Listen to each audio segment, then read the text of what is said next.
सभी मित्रों को मेरे YouTube चैनल पर स्वागत है। आज हम लोग प्रतिशत के बहुत महत्वपूर्ण प्रश्न को हल करने वाले हैं। प्रश्न है, एक गांव की जनसंख्या 10% वार्षिक दर से बढ़ती है। यदि गांव की वर्तमान जनसंख्या 5000 है तो 3 वर्ष के बाद गांव की जनसंख्या क्या होगी।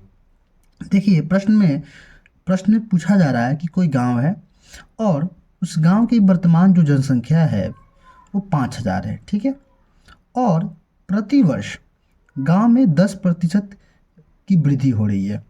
जनसंख्या में प्रतिवर्ष 10% वार्षिक दर से वृद्धि हो रही है और ऐसा पहले साल भी 10% की वृद्धि, दूसरे वर्ष भी 10% की वृद्धि और तीसरे वर्ष भी 10% की वृद्धि हो रही है, ठीक है। तो हमें बताना है कि 3 वर्ष बाद गांव की जनसंख्या क्या होगी। तो सबसे पहले चलिए सीखते हैं प्रश्न को हल करना। तो सबसे पहले यहाँ अगर देखा जाए तो 10% का फ्रैक्शन वैल्यू क्या होगा। तो 10% का फ्रैक्शन वैल्यू होता है 1/10, ठीक है।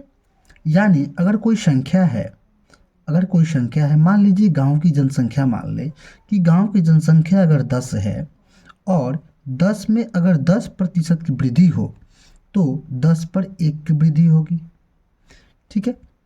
यानी जब भी वृद्धि बोलेगा तो हम अंश को जोड़ लेते हैं, ठीक है। इसको हम मान लेंगे कोई संख्या है, ठीक है। अगर मान लीजिए गांव की जनसंख्या 10 है और 10% की वृद्धि हो जाए 10 पर, तो 10 पर 1 की वृद्धि होगी।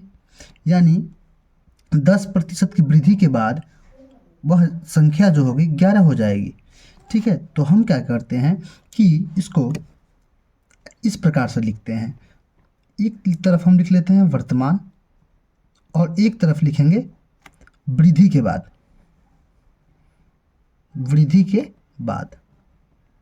ठीक है। तो देखिए, हम इसको मान लेते हैं कि ये वर्तमान में है। तो मान लीजिए वर्तमान में 10 है, वर्तमान में जो संख्या है 10 है और उसमें 10% की जब वृद्धि हुई तो 10 पर 1 की वृद्धि हुई, तो वृद्धि के बाद वह संख्या 11 बन जाएगी। तो ये पहले वर्ष हुआ। ठीक उसी प्रकार से मान लीजिए कि चूँकि दूसरे वर्ष भी क्या है कि 10% की वृद्धि हुई है, तो हम 10% पे ही निकालेंगे। तो उस मान लीजिए दूसरे वर्ष भी क्या है, जनसंख्या जो है वर्तमान में 10 है, 10% की वृद्धि हुई तो 11 हो गया। तीसरे वर्ष भी चूँकि 10% की वृद्धि हुई है तो हम इसको 10 लेंगे और अगर 10% की वृद्धि होगी तो यह 11 हो जाएगा। अब हम क्या करेंगे कि तीनों को मल्टीप्लाई कर लेते हैं।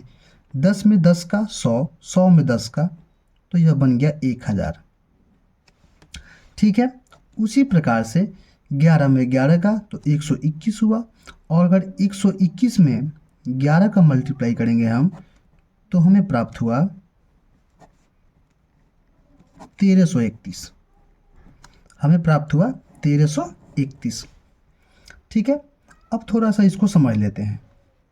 देखिए, अगर वर्तमान में जनसंख्या, अगर किसी गांव की जनसंख्या वर्तमान में 1000 हो और 10% वार्षिक वृद्धि हो गांव की और ऐसा 3 वर्षों तक चले, तो 3 वर्ष के बाद गांव की जनसंख्या 1331 हो जाएगी।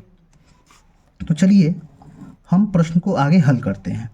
तो हम एक तरफ लिखेंगे वर्तमान जनसंख्या और एक तरफ लिख लेते हैं 10% वार्षिक वृद्धि दर के बाद 3 वर्ष के बाद जनसंख्या।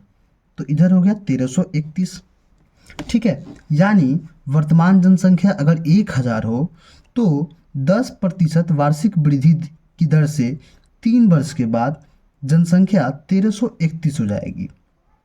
ठीक इसी प्रकार से अगर वर्तमान जनसंख्या अगर 1 हो तो 3 वर्ष के बाद जनसंख्या क्या होगी, 1331/1000, ठीक है।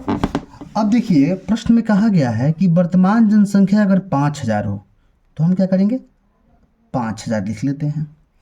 तो यदि अगर गांव की वर्तमान जनसंख्या 5000 हो तो 3 वर्ष के बाद 10% वार्षिक वृद्धि के बाद जनसंख्या क्या होगी।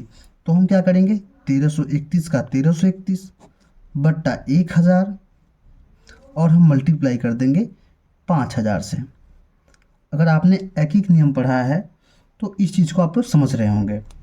तो 1000 से 5000 5 बार में कट जाएगा। अब क्या है 1331 और गुन्ना में 5, 5 एकम 5, 5 तिया 15, 5 तिया 15 एक 16 और 5 एक 6। अगर 1331 में 5 से गुना किया जाए तो हमें प्राप्त हुआ 6655 यानी 6655।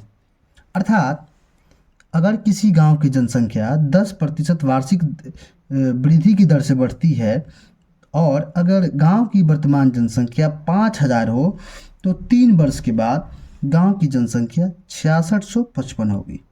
तो इस प्रकार से ऐसे प्रश्नों को हम लोग हल कर सकते हैं। वैसे तो अनेक विधियां हैं प्रश्नों को हल करने के लिए, उनमें से एक विधि जो है यह है। आशा करते हैं कि यह विधि आपको काफ़ी आसान लगी होगी। और अगर वीडियो आप लोग को पसंद आ रहा है तो वीडियो को लाइक कीजिए, अपने दोस्तों के पास शेयर कीजिए और हमारे चैनल को सब्सक्राइब कीजिए। धन्यवाद।